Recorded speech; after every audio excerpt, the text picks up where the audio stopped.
Fugitive Unruly tourist James Nolan only bears a fleeting resemblance to the photo in the passport he used to flee New Zealand, according to a customs boss.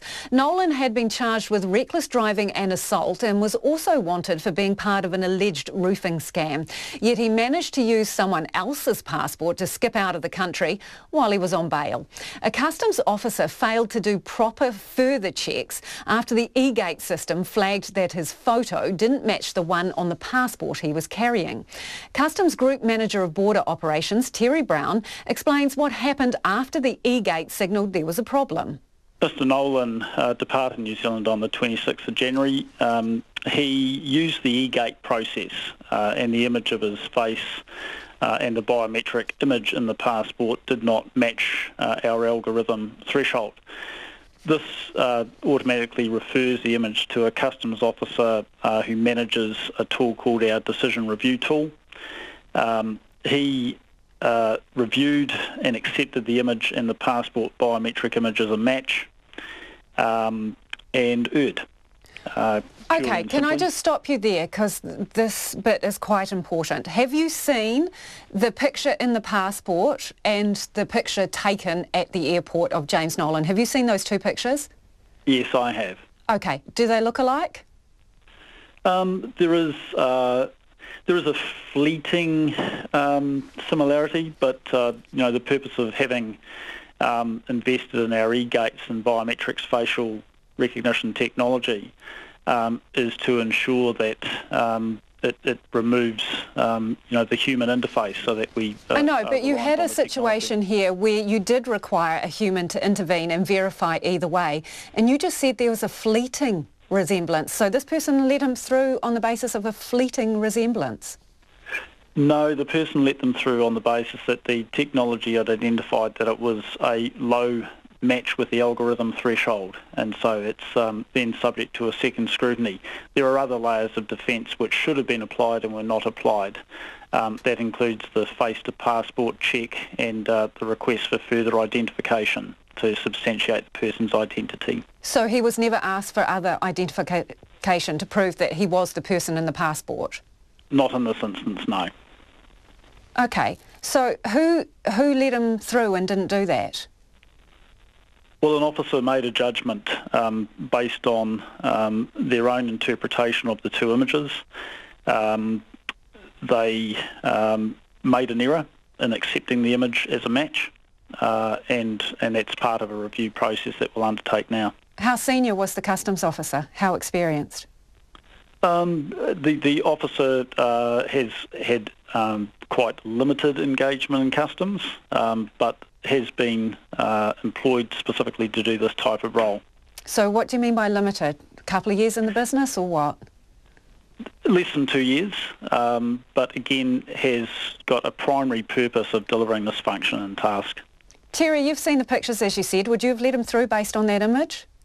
I certainly would have referred it to the next tier or threshold of checks, and that is a concern that was not done. Okay, so whose name was the passport in? I can't state that because that's subject to ongoing inquiries by the police. Generally, where was the passport from? What country? I can't state that. It's Why not? Inappropriate to state that, Lisa, because that's an inquiry that the police are undertaking, and I'm not going to jeopardise any inquiries that they're making. Okay. To be clear, though, it was a real passport for a real person. It's a genuine passport. It was not reported as lost or stolen. And, to put it into perspective, we're unaware of any other instances where a person has purposely sought to circumvent our controls through the fraudulent use of a valid passport. And I understand that, but how would you know if they got through and got away with it? You wouldn't know. So in this case, you've discovered that you've let someone through who shouldn't have gone through. In terms of the passport that you say is a genuine passport, is the person who owns that passport, are they in New Zealand? Yes, they're in New Zealand. Are they visiting New Zealand? They are visiting New Zealand, and again, any other inquiries would need to be deferred to police. So do you know if they've been spoken to? I'm not aware of that, no. I'm not privy to the police inquiries. Let's go back to the identification. How serious a botch-up is this? Look, in the perspective of the circumstance of identified, we do place, and rightly so, a high degree of confidence in the biometrics facial recognition technology. It's sound, it's continually developing and getting better. It's universally regarded as a very sound means of facilitating legitimate passengers and stopping those. But it's not a failure with the e-gate, is it? It's not a failure of the e-gate. The e-gate did exactly what it's supposed to do. It said, hang on a minute here, this guy doesn't look like the picture in the passport. So it's a human failure. One of your customs officers failed to escalate this. So how serious is that? Well, that's serious, and we're obviously displeased about that, which is why we'll conduct a review to see whether our internal processes are sufficient to protect us against a future event. But again, it is quite unusual, given the circumstances, of someone knowingly and willingly making available their genuine passport to another person to use for fraudulent use. Had you seen any of the coverage about the so-called unruly tourists, or were you oblivious to this group? I'm familiar with the media coverage, yes. Right, okay. So when a guy turns up and he's got a passport that sets off an alert and he's got a British accent, no red flag goes up at all? No, that's where you're mistaken. It's not setting off an alert. It's simply it's telling you the two do not match. Yeah, they're telling you the two do not match, which I would have thought was a warning bell at the very least. Would that be fair to call it that? No, I don't think that's fair at all. I think what you need to understand, Lisa, is that people that elect to use the e-gates, and it's an election, they can elect to go to a booth and be processed by an officer face-to-face. People that elect to use the e-gate, the algorithm threshold that's set up may still reject them from going through the e-gate for a variety of reasons, and it might still be a valid passport. I do understand that. You have explained that to me, and I do understand that. But what you had here is when the e-gate suggested to you that the real person in the picture didn't marry up, you had a failure to pick up the difference by the customs officer who then dealt with it. If I can just go back to the fact that... And Lisa, we're not denying that. In fact, I've said that it is a human error, and we regret that. So there was extensive coverage about this group called the Unruly Tourists, extensive coverage. But apart from that, the police say in a statement today that they had already discussed the situation with agencies including Customs after James Nolan failed to turn up at a court appearance and a warrant for his arrest was issued.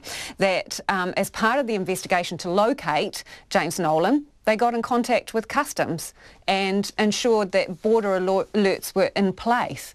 Now, I know that no alert was set up as such, but you had a situation here where a person did not match their passport. They have a British accent, and anyone who might have been watching the news at any point over the last few weeks would have maybe seen some coverage of this situation. How do you explain that they did no further checks? I'm not certain if you've asked a question or made some statements, but I'll endeavour to respond. So we have 14 million travellers that go back and forth from our airports in the last financial year.